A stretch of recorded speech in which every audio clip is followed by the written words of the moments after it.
My sister keeps calling me an incel even though I'm paying for her life. Let's see how she likes it if I leave.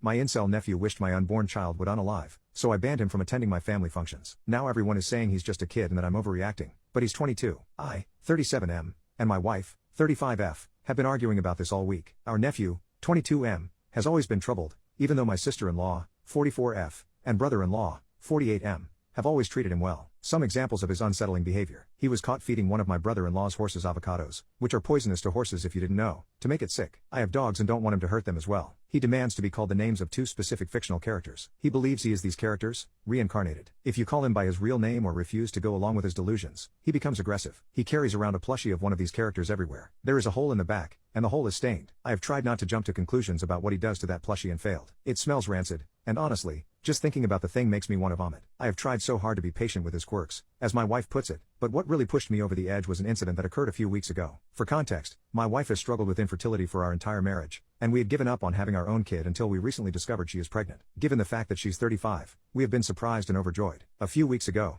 my wife started randomly receiving rude texts from our nephew, insulting our baby. One text implied that our baby would have FAS, due to my wife's previous drinking problem, even though she has been sober for years. I wanted to call up that insensitive brat and tear into him, but my wife insisted we gently let him know via text that we didn't appreciate his comments. When he kept going and my wife started crying, I called my sister-in-law. She was able to shut him down and get him to apologize. I have no idea what the hell got into him, but I suspect it has to do with his hatred of women. My wife believes that he may be on the spectrum or have some undiagnosed mental illness and that he needs to be treated patiently. I think he has been coddled his entire life, and it has only made him worse. I think if someone doesn't put their foot down, his behavior will escalate into something dangerous. Here's where I'm being told I am wrong. Each year, my wife and I host Easter dinner for her entire family. My wife has already forgiven nephew for the incident and is insisting we invite him so that he isn't isolated from his family, something she believes will worsen his behavior. I see her reasoning, but enough is enough. I refused. I said she is being a doormat like everyone else in the family when it comes to him, and that our manchild of a nephew can't just make her cry and get away with it with an empty apology. Some of my friends are saying that I am being controlling and that I can't stop her from seeing her own family. I feel like I'm going insane. What do you think? Edit. My wife and I had a long talk this morning in which I made it clear that I was more concerned about her and our baby's safety than anything. I also apologized for resorting to name calling last night. My wife isn't a doormat, she just has a lot of love and patience for her family. It was a hard talk with some tears from both of us, but she agreed that this has escalated to a point that may become dangerous, in part due to the enabling from all of us. Honestly, I am also guilty of coddling him,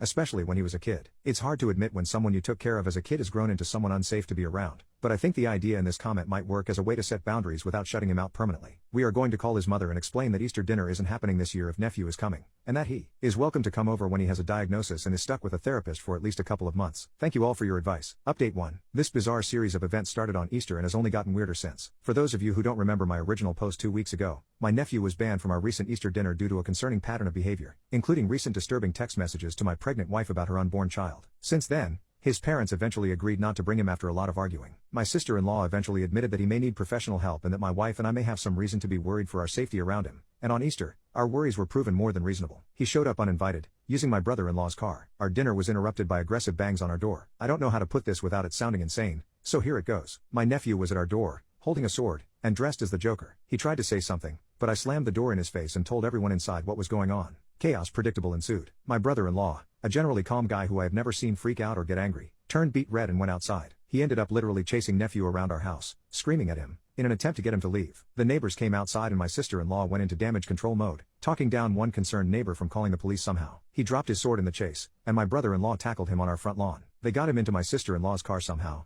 and they left with him. So, Easter dinner was ruined, my wife was in tears, and I was so mad I was shaking. The good news is that this was a wake-up call for my sister-in-law and brother-in-law, under the threat of them withdrawing financial support. My nephew has agreed to seek therapy and surrender access to his Tumblr blog, which he previously would spend hours a day posting on. His mother went through it and found a lot of alarming posts, including content about his hatred for women, screenshots posted of his text exchange with my wife with captions bragging about his hurtful behavior, and several disturbing fan fictions with violent intimate content. They believe his being too online is worsening his behavior and are hoping that limiting his access and forcing him into therapy will help. Thank you to all who convinced me to stand my ground in the comments of my original post.